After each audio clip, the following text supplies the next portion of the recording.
Another point I'd like to quickly raise, because it's speaking about the month of Ramadan. We have another issue, and that is the issue of the speed.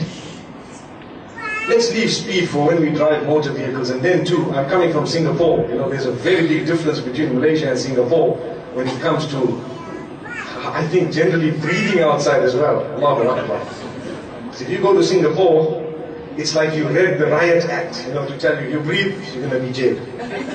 You exhale, you're going to be jailed.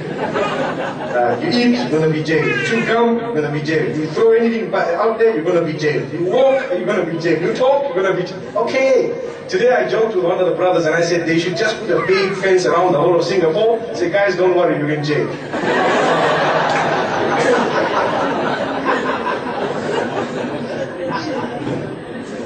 Because it's a feeling you get, you're just looking everywhere. I wonder, who's supposed to tell on me if I'm chewing gum, for example? Who is it? This guy? That guy? Allahu Akbar. Subhanallah. So what happens is, speeding, we're worried about speeding when it comes to motor vehicles. We slow down, because we know there's a trap here. In South Africa, mashallah, they have a very advanced system as well. You click and in 2 days' time you have, mashallah, everything arriving at your home with a mount, and you have a little negative of the image of what's happening. You cannot deny anything, and it's done. So we are so conscious about how we drive because we fear paying 1,000, 2,000 ringgits. So we will not speed because we're worried about the policeman. But Taraweeh, we speed at 500 kilometers an hour. Believe me. I've seen people who just come down, come back up, come. We should have speeding traps, I promise you.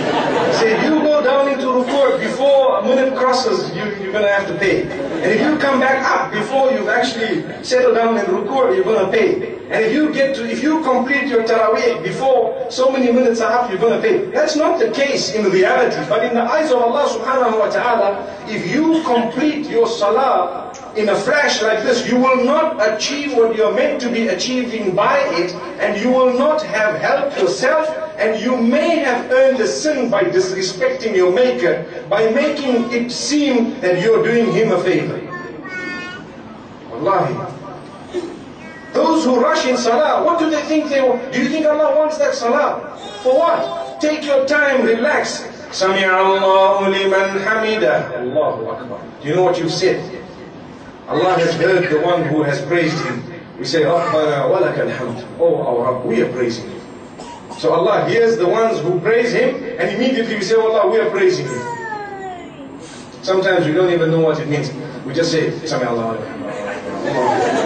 Wallahi, I'm honest with you, a lot of us are guilty, and sometimes even those who try to be conscious, once in a while, when you're in a rush. Why do you think the Prophet ﷺ says that, you know, there is a hadith, and obviously this hadith, there are a few narrations of it. One of them is a sweet narration, which they say is not extremely authentic, but the other one is a little bit more authentic than that. One says, إِذَا حَضَرَ الْعَشَاءُ وَالْعِشَاءَ فَقَدِّمُوا الْعَشَاءَ. I'm sure you might have heard that.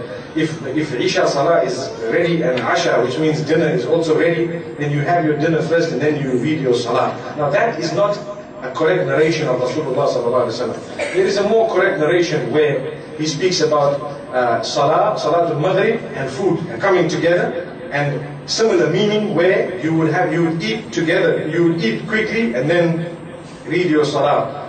The meaning of it is correct, because what we need to understand, if there is a beautiful dish out there prepared for us with an aroma and we are hungry, you will be insulting your Maker when you're eating. You give food preference over Allah subhanahu wa ta'ala. You're saying Allahu Akbar, and you're saying, I need to. If the Imam is delaying, you're going to think to yourself, hey man, my pie is getting cold there.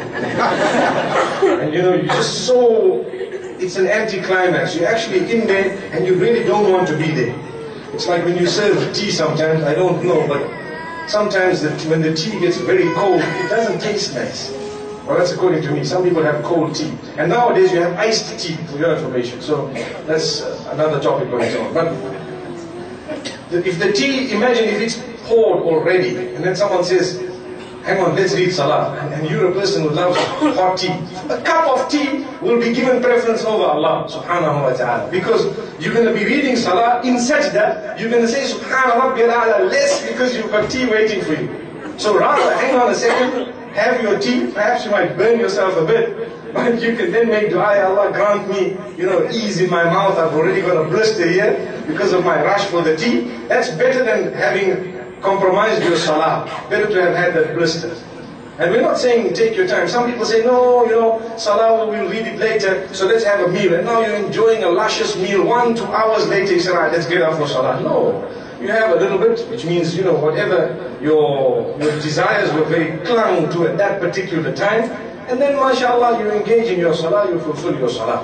So, why I say this is the point of speed, especially when it comes to Taraweeh. I know one uncle, his memory wasn't strong, so when he used to lead the salah, he used to lead as imam, he didn't used to know how many rak'at am I reading. So he used to keep 10 coins in his pocket. After every 2 rak'at, he put 1 coin on the side. And there they read 20 rak'at. So what happened? After that he puts another coin. And then he knows that people would look at the coins, how many coins are there? Oh, there's 8. 8 coins, that means there's just 4 rak'at left. Wow, it's like going downhill. And do you notice, I don't know if you notice, I notice it. When you're reading Taraweeh and the Quran is being recited, sometimes the last rak'at seem longer than the first, because the first ones you're still energetic and you're standing, before you know it you're already down in ruku'ah. And sometimes what happens, as you get to the later rak'at of the evening, it seems like it's stretching and it's going longer, because now you're getting tired and you're getting. So what I do, we play a psychological game with the musallis. The first few must be long.